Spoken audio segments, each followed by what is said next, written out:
there. Have you spent a lifetime fighting your autoimmune disease? Or maybe you're new to chronic inflammation and you're just trying to figure out strategies to help yourself feel better. Well, you came to the right place. Welcome to Gut Health Made Simple. My name is Kim and I'm your host. Today, I want to talk about the 5 different factors that I took into consideration in order to fight and defeat my autoimmune disease. 35 years ago, I was diagnosed with rheumatoid arthritis, and I've been treated in many different ways throughout those 35 years. And one day, I just decided I needed to fight against it. And I can tell you confidently now, a year after implementing some new strategies, I have my autoimmune disease under control. So I'm here to share some of those strategies with you. I'm going to go over 5 different factors that contribute to autoimmune disease and chronic inflammation. So let's start with the first factor, and this is where I was stuck for 35 years. Host genetics. The reality is each of us are born with genetic markers for predispositions for certain types of conditions.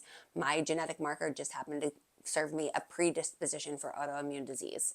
But we don't need to get stuck here. Just because I have a predisposition for an autoimmune disease, it doesn't mean that that disease has control over me. The very first thing that I did was I got this book. It popped up on one of my social media sites and I started to look into it. Gut Check by Stephen L. Gundry. I have the link for this book in the description below. Check it out.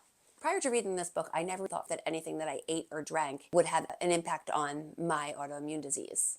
However, what I learned is the Western diet, basically high sugar, high fat, ultra processed foods, is a precursor for the chronic inflammation and chronic disease that we see in our nation today. Through this book, I learned to choose foods that were as close as possible to nature or their natural state. And I learned to cut out the extra sugar. I learned to cut out the gluten and the dairy that wasn't serving me. And I learned to add back fiber, add back healthy sugars that are made in nature.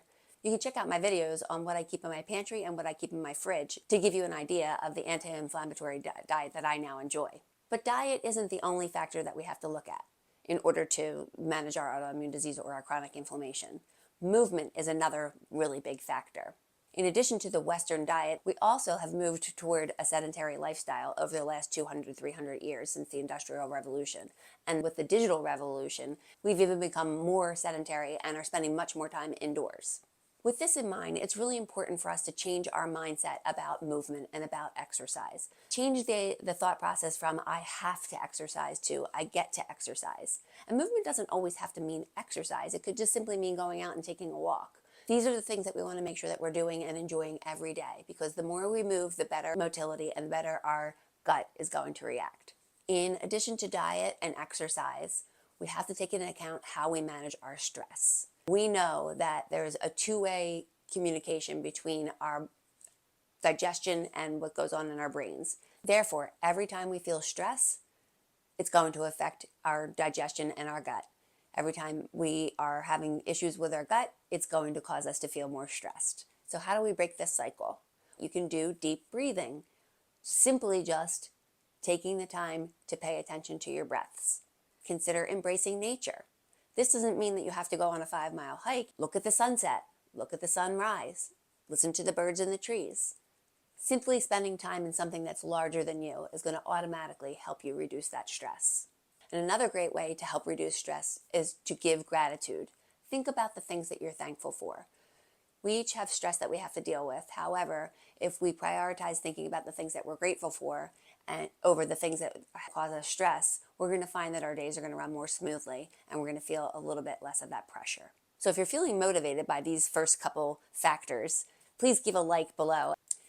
Moving on to the next factor, not getting the right quality of sleep or the right amount of sleep can upset the good bacteria in your gut, and therefore that can cause more issues and more inflammation. A few things that we can do is create a bedtime routine. Consider limiting your screen time at the very minimum 30 minutes before you head to bed.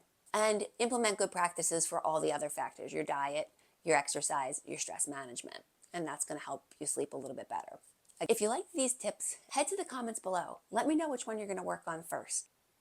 And check out the description for a free SMART guide for setting goals and a free self-assessment so you can see where you are today and how you're improving over time. I hope you have a great day.